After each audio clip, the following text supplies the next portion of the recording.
Does that moustache not get in the way, Pete? In the way of what? Why is Pete Spanish?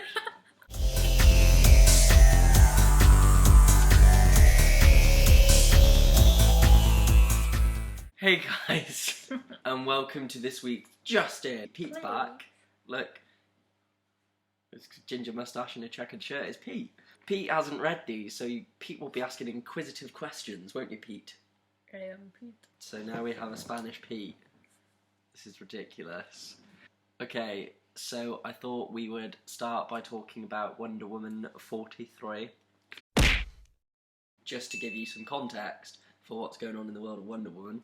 Wonder Woman captured this woman called Donna Troy, and she wants to reform Donna because Donna's done such terrible things, but Donna's like, I can't, I'm just a monster. And Donna was talked into killing herself, so Donna's gone to seek out the Fates so they can cut her thread and kill her. So that's pretty much what's going on so far. In 43, we find out that Donna has escaped, and they have this little back and forth to Wonder Woman and this character called Strife, and Strife is the one that talked her into killing herself. I'm assuming Strife is like a... Do you know much about mythology? A little bit. Because, yeah, I'm assuming Strife is some kind of god that I'm unaware of. We meet this guy who looks creepy. He's Wonder Woman's brother, because, like, for some, they're, like, all siblings. They all call each other, like, brother and sister and shit. He can see everything, but it hurts him to do so. But he helps Wonder Woman out, and he says he can see everything, but he can't see Donna. And we just see, like, a bit of Donna's past, about how she'd, like, followed people blindly and would just go around, like, just slaughtering people. What are you doing? Why are you shaving halfway through? And she's able to find the Fates. What do you think? Do they look better or worse than their Hercules counterparts? Why has she got big boobs? Because it's a comic book, and why would I read it if people had small boobs? But she's an old lady. Old ladies have bigger boobs because they sag. Yeah, but they don't look saggy. They look quite perky. That's not important. The important part is the fact that she goes to the Fates, asks to have her thread cut, and they said that basically she doesn't have a thread, like they've never touched her thread and probably never will, which makes you question Donna Troy. Why doesn't she have a thread? It's very interesting. Indeed. Wonder Woman turns up, but she finds the three Fates have been killed by someone. We're not sure if it is Donna or not. And we get, you won't really understand this, but this is cool. We get Dark Knight 3 Master Race is coming out soon. This is, you know, I read Dark Knight Returns. It went Dark Knight Returns. Yeah. Then Dark Knight Strikes Again. And then this is the third one. The final part in the trilogy. So everyone's very excited for that. This is where, like, just for me, the story was a bit meh. There's this guy whose name I just pronounce as, it's either Agius or Gaius, and he wants to be the god of war. He wants to take Wonder Woman's powers. So he turns up and he is fighting her. It's a pretty badass moment because he's like, I told you I wouldn't miss next time. And he shoots her with an arrow, but she's like still standing, and he freaks the fuck out and leaves, and then she just collapses in a pool of blood. And that is how the issue ends. Ah, interesting. Because this is a story arc that started in 41, and for what it's like badass, because Wonder Woman is the god of war. She's also like a queen, and obviously she's a Justice League member, so she's like pretty badass. And she's an important woman. Yeah, but yeah, I enjoyed this thoroughly, and I plan to continue reading into this story to see if any serious shit kicks off, and to see if Wonder Woman survives, obviously. Any thoughts on this? If it's like an art perspective, or story perspective, or... Wonder Woman, she's badass. I like her outfit. Yeah, because this is like new, this costume. Yeah, I think it's very good for the times and stuff. Meredith Finch is writing this, and I think it's usually David Finch draws, but it is Ian Churchill drawing this issue, so it's weird because the art's slightly different to what I'm used to, but I don't like it as much as David Finch, but it's still okay. It looks pretty good. And then we shall, with haste, move on to Superman Wonder Woman, issue 20. This is part of the big sprawling truth storyline. So we've got like new badass Wonder Woman and Superman's lost his powers and Jim Gordon's Batman. It's all new, exciting DCU shite. Wonder Woman looks like she got a cold. But at the end of last issue, we saw that Superman had gone to the White House to talk to the president because Superman's getting a lot of hate and a lot of shit, and he doesn't think he really deserves it. But when he turns up, we have Trevor, is his name. He's an Argos agent, because they're basically like, you didn't think we'd let you talk with the president, did you? Kind of thing. Storyline in this is, because obviously Clark Kent was Superman and an alien, so could any of the other Kents be this way? So they've dug up all the Kent graves, they took all the houses and everything, so they've just like erased the Kent family from Smallville. Oh, that's nice of them. And they've also captured like Jimmy Olsen and Lana Lang, Lois Lane. They've taken like all the people he was close to as well. Wonder Woman's part in this is she's going to break all those people out, but Clark doesn't know she's doing this. He told her to stay away, and she's just in badass fashion, like you can see all the bullets going off and how she literally just in every panel is walking through just taking out loads of guys, which is pretty cool. Because she's a strong, independent woman, she don't need no man. But it's like their issue with Superman is like Green Lantern wears a mask and he's not pretending to be anything, you know, he's hiding his identity, whereas people thought Superman doesn't wear a mask, so Superman's just Superman, like there's no other side to him, so they felt quite like betrayed that he was pretending to be Clark Kent. It's a weird thing. And then Barack Obama turns up. That is literally Barack Obama. Yeah. But he has a nice talk with the president, Mr. Obama, and like the president's cool. He's like, we don't want to hurt your friends or anything, you've just got to understand from my point of view this is all quite worrying, but I don't have an issue with you, Superman. So that's nice of him. Barack is a cool guy. And then Parasite turns up, and Parasite is a creature who like absorbs power, so like Superman's was really fucking powerful, so Parasite could like grow massive and really strong from taking his power. But Superman protects the president, as you'd expect him to, and fights Parasite. While this is happening, we see like interviews with Jimmy and Perry White and get their views on things, like, but it's funny because they start off by being quite positive and then they all end on quite a negative note. So Jimmy's like, well, Clark was always honest, like, you know, we used to play video games together and I'd always beat him, but he was like, or was he like letting me win? And Lana Lang's saying about how I've known Clark Kent so long and he's a great guy, but he should have saved my parents because he's Superman. And all these kinds of things. It turns out that the parasite was actually being kept by the government in case, like, Superman tried to do anything to the president, they could throw Parasite at him and be like, fight Parasite.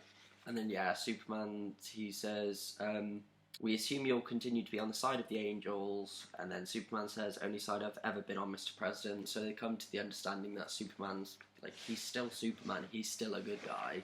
And then it's interesting because you see, are you aware of the lasso of truth? A little bit. Like, obviously it's Wonder Woman's weapon, and if she ties it around someone and she questions them, they have to tell the truth. And yeah, we see, like, Wonder Woman was the one interrogating everybody with the lasso of truth, and then she says, are you ready, Miss Lane? And Lois says, yeah, let's just get on with it. So it's quite cool that we're going to see, like, what Lois Lane's thoughts on everything are as well. And it's interesting to see those, like, the characters actually open up about their real thoughts on Clark. But this is, like, Superman Wonder Woman's probably, like, up there as far as the type, like, the stories that are going on in the Truth storyline, because this is Dark Truth.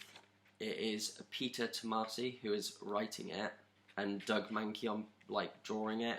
And because you were saying you didn't like the way Superman looked? No, I flicked through it the other day after you were reading it, and I don't like the whole like t-shirt and jeans thing, and he just looks like really moody. I just don't like the way his face is drawn. See, I like the t-shirt and jeans thing. I don't know why. I don't know. I suppose maybe if you like read it a bit more, then if I read it a bit more. Because his attitude's changed as well. He's a bit more like cocky and laid back and reckless, and a bit of a bad boy. Everyone loves a bad boy. But again, this is definitely an improvement over last time because in the last issue they fought the Suicide Squad, which everyone else thought was really cool. I didn't enjoy it much. I enjoyed this a lot more. Any other thoughts on that book in particular? No, I said all I needed to say when I said Wonder Woman looks like she has a cold. Like, would you say that, like, is Wonder Woman perhaps a character that you could see yourself getting into? Yeah, I think so. Because I've realised, you like Harley Quinn, and obviously it's interesting because as a male comic book reader, I tend to sometimes forget more about the female characters, where I suppose, I think it's because they're always like Superman, Batman, these are like the big characters, yeah. But I think it'll be interesting if you've got a connection with Harley Quinn, like maybe Wonder Woman for DC would be a good way for you to get into it.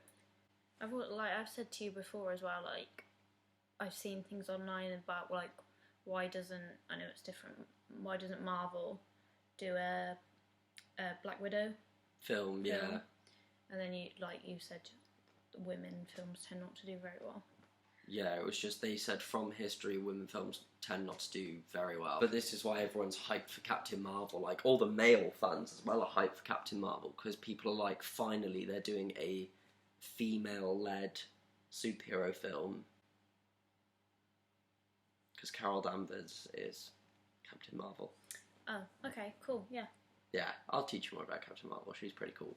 She goes under a lot of names, but yeah, she's got actually, come October, when Marvel relaunches, they're actually doing a Captain Marvel issue 1, which I plan to pick up so that I can see more of her before I see the film. So okay, cool. Finally, in our slate this week, we have Justice League 43. This is part 3 of the Darkseid War. What's weird, this has no connection to any of this. What DC are doing at the moment is they have a line of comics called DCU, where it's new Superman, new Batman, it's all new, it's all exciting. Like, if you don't read comics yet, why aren't you? Come and read this. This is still Bruce Wayne Batman, Superman still has powers. This is like what we're used to. Okay. So they're trying to hit all audiences that they can at once. The Darkseid War is fought obviously between a guy called Darkseid and a guy called the Anti-Monitor. Working with the Anti-Monitor are like Darkseid's daughter, and it's basically Darkseid's just that much of a dick that even his own family want to take him down. But this war that they're planning to have is gonna, they've decided Earth's a good battlefield, and the Justice League are just caught in the middle, and it's up to them to kind of stop the war, because it's two villains going head to head, so you don't really cheer for either side because they're both villains, so it's a unique situation. But at the end of last issue, yeah, Batman sits on the Mobius throne, and it's like Wikipedia in a chair. You know everything, you know the answers to everything, but he thinks of himself as like a higher up Bat God now, and everyone's like, this can't be good. And Superman had just saved Lex Luthor's life as well. That's all the context you really need. We see Caliban, who is Darkseid's son, and from this little conversation you see he's quite reckless.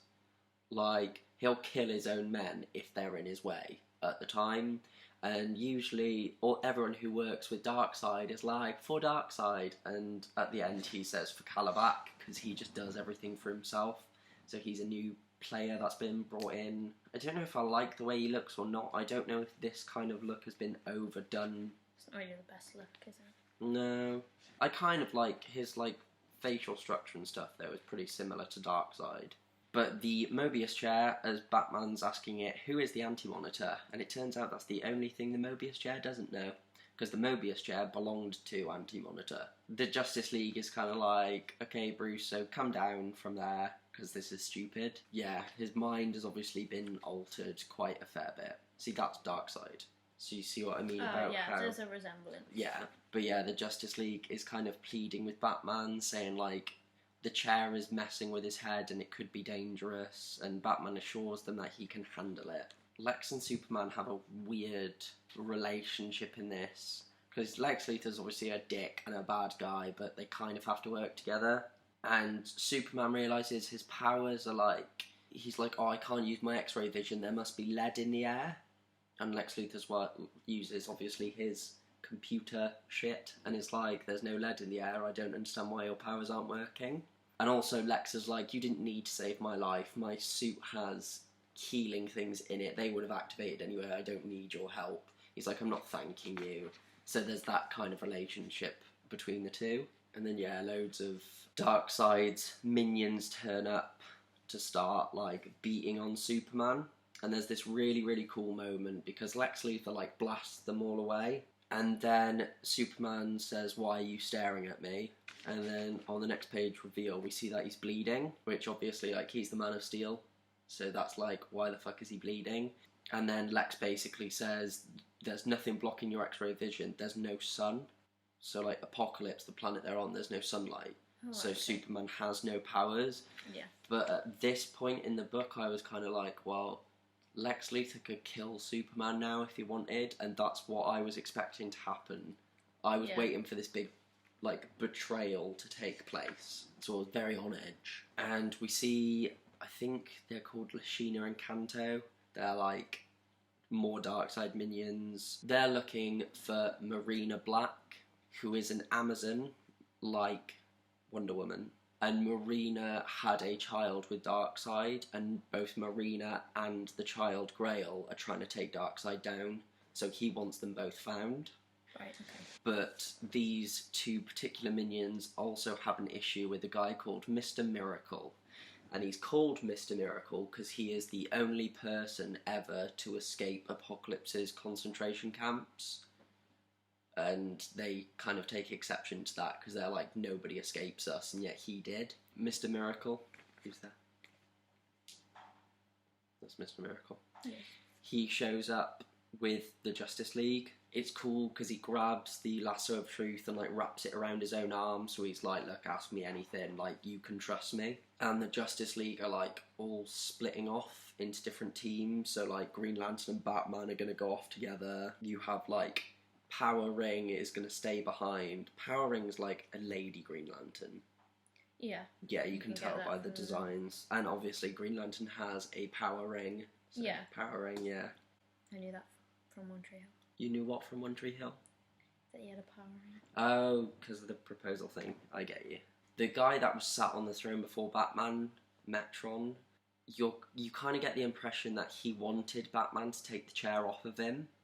Like, he couldn't just give it to Batman, they had to take it from him, and they kind of shackle him up, and he says, soon I'll be free, so you feel like he may be the one that's, like, pulling the strings here to put all of this into place. And then we see a nice bromance moment where Lex is like, you can't fly, but I still can, and I can get us out of here moment.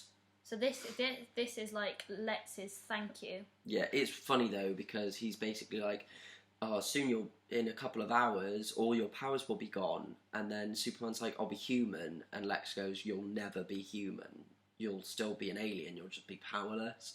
And like, that's Lex's big thing with Superman, is like, Superman tries to be a human, but he's not, and he needs to accept it. We see the Justice League, or at least all of them, bar like Batman and Green Lantern. They turn up to go head-to-head with Grail, so this is Darkseid and Marina Black's daughter. Okay, yeah. The whole undercut thing going on. Yeah, very hip. But it's cool because this is like Darkseid turns up with his son, with Calabac, with Kanto, with his army, and this is the first time that we see the Anti-Monitor and Darkseid like face to face. Also, Wonder Woman's the one narrating all of this. She tells this story about how there was this guy who needed to swim across the sea, and on either side of the sea was a sea creature, and no matter how he swam, he couldn't escape both of them. So you've got to ask yourself, which is the lesser evil? And then we just get this double-page spread of the two sides. So, like, this is going to be the Darkseid War. Okay, yeah. But it's a pretty epic double-page Yeah. spread. And yeah, Lex is flying up with Superman, and he's like, some of these pits are just solar energy. And so he drops Superman into one of the solar pits, hoping it will give him his powers back. When Superman doesn't emerge straight away, we see Lex screaming Superman, and it almost feels like concern. Yeah. But what's interesting, like, we see that, yeah, this war's broken out, which is nice. Like, I say it's nice just because this is part 3, so we haven't had to wait ages to actually see the war break out. Yeah. Because they could have just had this long, sprawling story of nothing happening, and then in the final part, had a bit of a fight. Whereas this looks like we're going to see a proper war and see, like, life in war and stuff like that. You can't really call it a war if you're not going to Yeah. do a war. And then there's a huge explosion where Luthor is, and we just see a little bubble saying Luthor, and it's obvious someone speaking to him. And then Superman comes up saying, I should have killed you a long time ago. And Superman's all black and white and evil looking, so by the looks of it, he has his powers back. But because they came from this evil planet, it has turned Superman evil. Oh. So it'll be interesting to see where they go with that. I love endings like that. I like an ending where I'm like, I can't wait to get the next issue. Yeah. Because I'm so hooked by it. Jeff Johns writing this and Jason Fabok, who is drawing this. This is just like, to me, like as good as it gets. Yeah. Kind of art. They're really like clear pictures. It's clear who everyone is and... Yeah.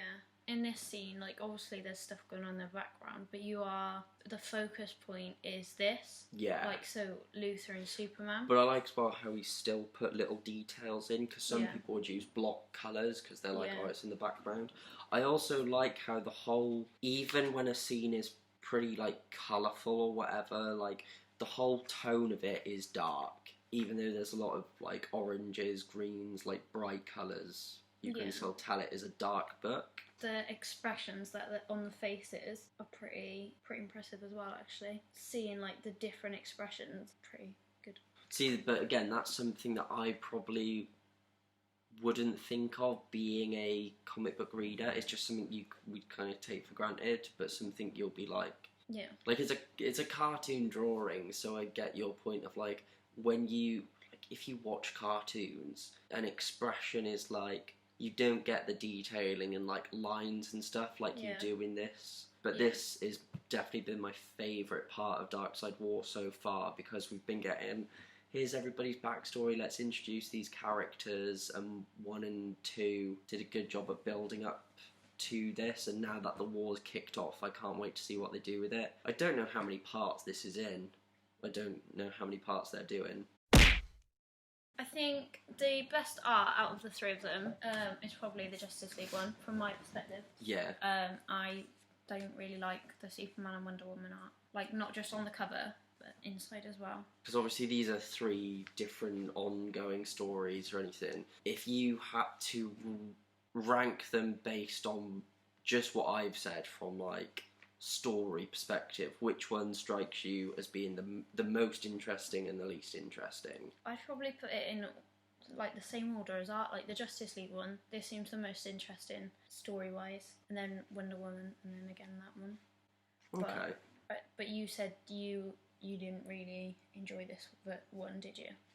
The Superman and Wonder Woman one, it was better than last month's, but I do really like it. It's just out of the 4 titles, because you have Superman, Wonder Woman, Batman, Superman, Superman and Action Comics, and it's more and more becoming one of the weaker ones. Right, okay. Like, as Batman and Superman continues to surprise me, this continues to just be a bit of a letdown. Yeah. Like, it's not bad, but it's not, like, I think, amazing. Obviously, from what you've said, I've kind of picked up on your tone of it. Like, you can tell you're a lot more excited about the Justice League from the way you've been talking. Yeah. Well, it's like I said, we get to this part, we get to the end, and I'm like, Yeah, I want to see what Lois says, but Yeah, I'm not in a rush to find out what Lois says. Yeah. Anyway, guys, if you want to go down into the description and look at like Facebook, Twitter competitions, it's all down there. And as well, if you've enjoyed mine and Mexican Pete's nice little video here, then give it a like.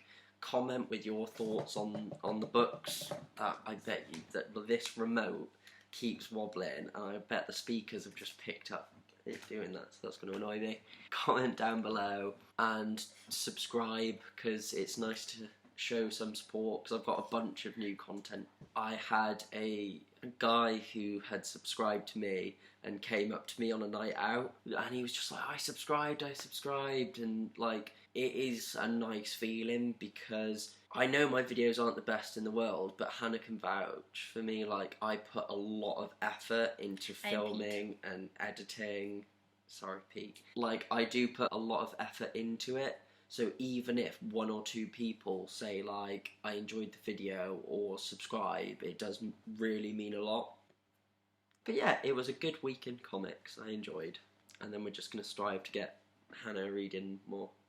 Yeah. Aren't we, Pete? Yes. Si, senor.